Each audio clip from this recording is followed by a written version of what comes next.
Hello and welcome back to How to Build Software Without Coding. I'm Mr. Hackathon. I show you how to build software without coding. And in today's tutorial, I am going to show you how to use Bildr to make an AI application. I already have an example prepared. Here, I have created a very quick web application that you have to give it a description of your project, and it provides you a folder structure. I'm super unorganized when it comes to my projects, and this will help me create a folder structure that's logical and makes sense. So if I type in UX research, press generate, we should see in a couple seconds it actually generate a folder structure. Now, this is not exactly formatted how I want it to be formatted, but this is okay. You get the point. There's an input, there's a generate, and it displays the result somewhere. I do have success here just to tell me that it's successful. If there's an error, it's going to say what the error is. Another application that you can use Bildr to build AI applications is here I actually built a Chrome extension that summarizes articles for a second grader. So what you will see here is an article about social work, a social work agency from the BBC. And if we activate my Chrome extension, you can see it just says highlight the complicated text to simplify it. And I'm going to go ahead and highlight this. It's going to go ahead. We wait a couple seconds and you can see it's simplified this complicated text.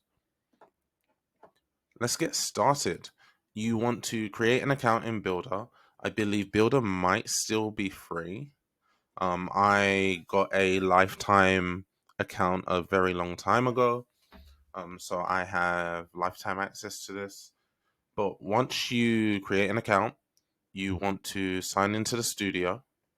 We're going to go ahead and do that now.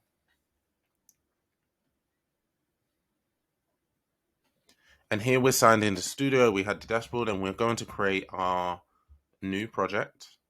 We're going to put our region, my region's Europe, and I'm going to label this AI application tutorial. And then I'm going to select create project.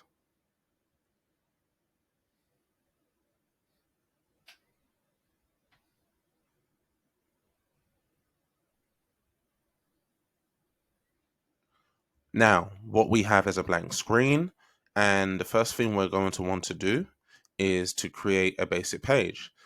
The great thing about Bildr, it gives us a couple templates from home pages, landing pages, and a blank page. We're going to start with a blank page. This is going to be really simple. One of the first things I always do when I create a project is I change the name of this blank page to home or maybe potentially index. And what we can see at the side are options to manage the pages, manage data collections and users, manage images and media, fonts, style classes, themes, page routes, page headers, secrets, authentication settings, claims, and more. The great thing about Bildr is that this is really a low-code platform. So anything you can do with JavaScript, you can do in Bildr, and actually more than just anything you can do in JavaScript. One of the great things about Bildr is that it has pre-built blocks. So we're gonna go at the top. You can see you saw the pre-built pages. We have pre-built elements that we're going to use and pre-built blocks that we're not actually going to use. It does have pre-built Web3 blocks. If we just take a look, so you can create mint sites, you can create MetaMask Connect flows and more. What we're going to do is use an element. And the first element that I'm going to add is a heading. And all I have to do is drag it right there. You can see it opens the page. And now you can see the element tree. You can see my heading is in the element tree. A step that I probably missed is to add a container. So it's usually good practice to add some container. So I'm going to add a container, and then I'm going to place my heading just inside that container. Now you can see it's inside. If we click that, you can just see the div. We'll click the drop down menu. Now you can see that it's inside the actual container. I am going to just click my heading, highlight this, and then give it a name. AI application tutorial. What you have on the right is a way to style this element. What you can see is styling. If we go on styling, you can see it does have style classes, just like CSS. We can add inline style properties.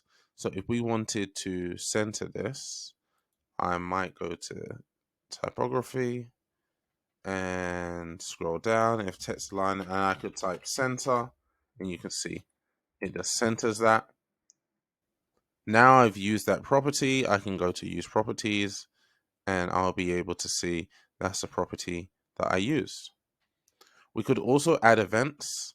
So we could add events on click, we could add a new event and add different types of events. Again, similar to JavaScript, you can add any type of event. We could add data. It's not really applicable for our header right here, but if you had a list, you would bind it to some data. The next thing we're going to do to get it similar to something like this is we need an input box, we need a button. So I am going to find my input box, and I'm going to do text input. And we can see my text input. I am going to add a button.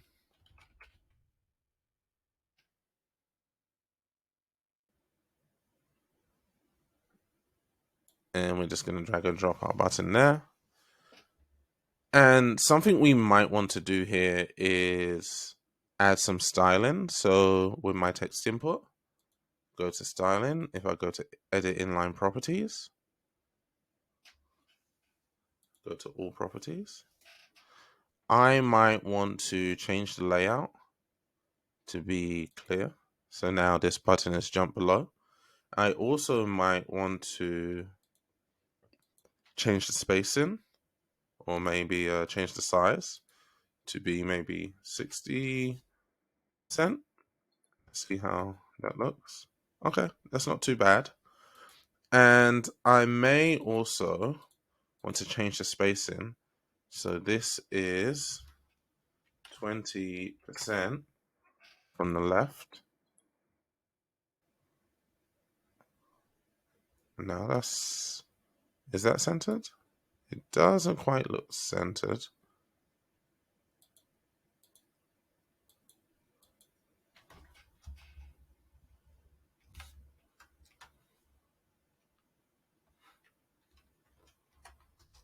So I'm just trying to center this.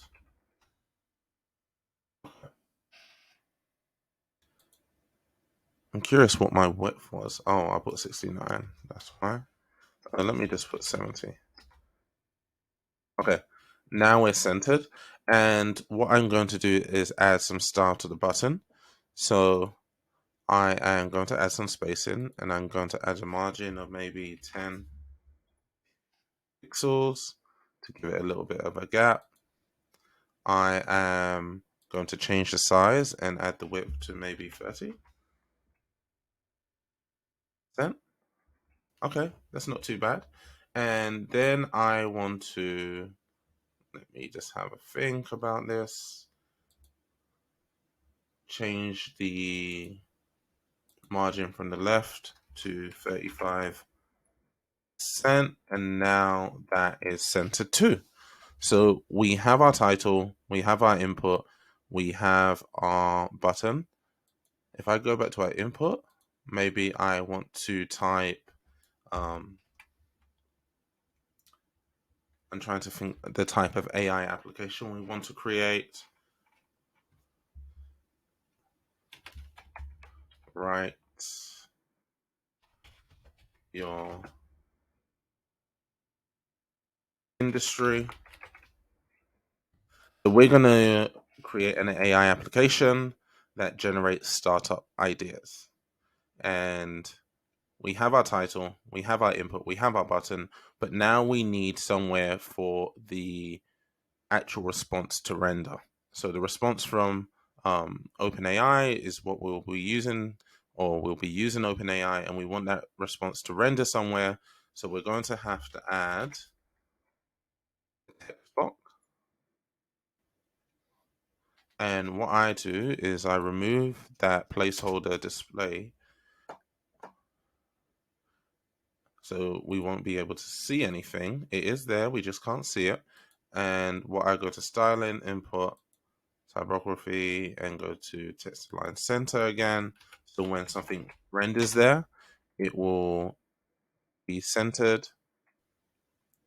And I may actually reduce the width to be the same. And I'm going to reduce this to 72, size, width, 70%. And I'm going to move the spacing from the left to be 15%, and the margin from the top to be 10 pixels. Okay. What we need to do now is to create a flow. And a flow is just a way to create actions and logic inside Bildr. The way we do this is head over to flows, go to add new flow. We're going to give this a name. We're going to just name this OpenAI generation. And the way we want to do this is we want to add an action, and we find what you can see here is there are a lot of pre-built actions here. You can add conditional logic, you can add validation of email, data logic, a browser, you can open URLs, lots of really, really great logic. For my Chrome extension, I used Chrome extension logic that they have here. But for what we're going to do now, we are going to add OpenAI text completion.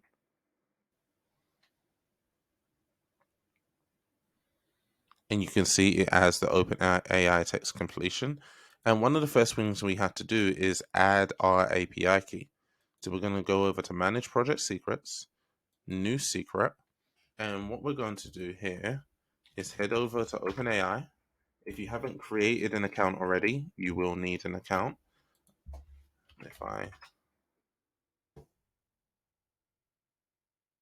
And to get my API key, I go here. I go view API keys. Obviously, I made one already. Let me create a new key. I'm going to delete this. So you typically don't want anybody to see your key. And then I am going to go back to my application. I'm going to name it OpenAI key by OpenAI. And just for the sake of this tutorial, I'm going to make the development, production, and test API key all the same. So now we have our API key stored. We can go to OpenAI, and we have to give it a prompt now. And the way I structure this is that I usually take a user's input and add it to my own proprietary prompt. So here, to do this, I am going to do concatenate. And I'm going to say, and I just want to check this prompt will be okay. So I'm going to head to the playground, write startup ideas that integrate artificial intelligence in the marketing industry. So for my prompt, marketing is going to be the industry that the user types. So it could be marketing, it could be sales, it can be whatever industry they want to type, they're going to type, and the AI will generate a list of ideas. And so what we're going to do is actually just copy and paste this. We're going to go back, and I'm going to say here, and then the next value I'm going to get is from the element value, and I'm going to get that from this element is the write your industry element, and then I'm going to add another value and just add the industry here.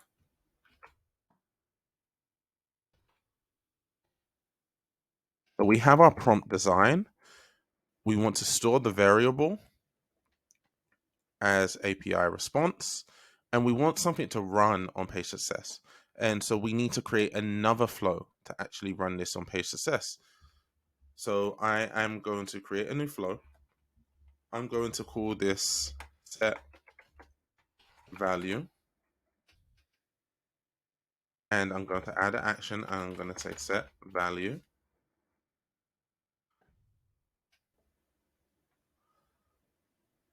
And this will allow me to set the response into this blank text box here.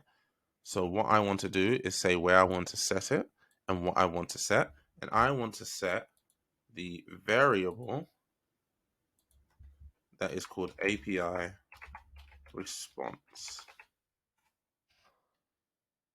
Now I want to go back and say, hey, on success, run on current page and do set value. We can, and it's also best practice to run a flow on error, just both to let the user know, but also to document that there has been an error in the text completion. But that is what we need to do for that. We're just going to double check this is okay. I believe what we want to do next is to then preview this. This should be okay to work and preview. Maybe if I just change this button to say generate. What I'm then going to do is go to preview. I have to select a page route. It's our home page route.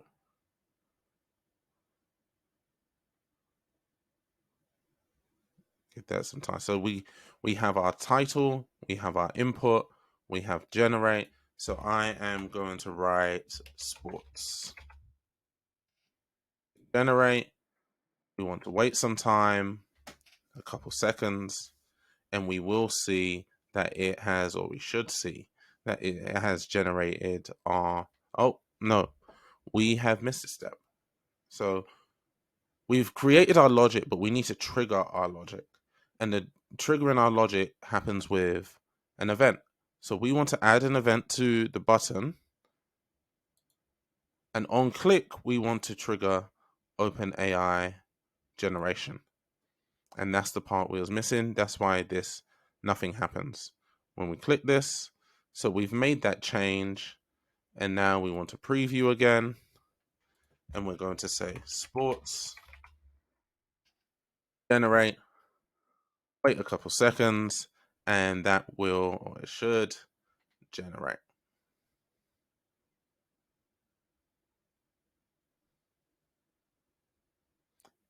And we can see here, it has generated startup ideas. So we have 1, 2, we have 10 startup ideas that integrate AI. But obviously, the user doesn't know the prompt. The user just gives us the input. We add our proprietary prompt, and then it generates using AI to generate AI startup ideas in the sports industry. This is a basic foundation of how to use AI in Bildr. You can do a lot more complicated functionality from here, especially when it comes to Chrome extensions. Let me know what other tutorials you would like to see. I'm here to make amazing content that can help you build great projects. If you have any questions, don't be afraid to write in the comment section below or to reach out to me on social media.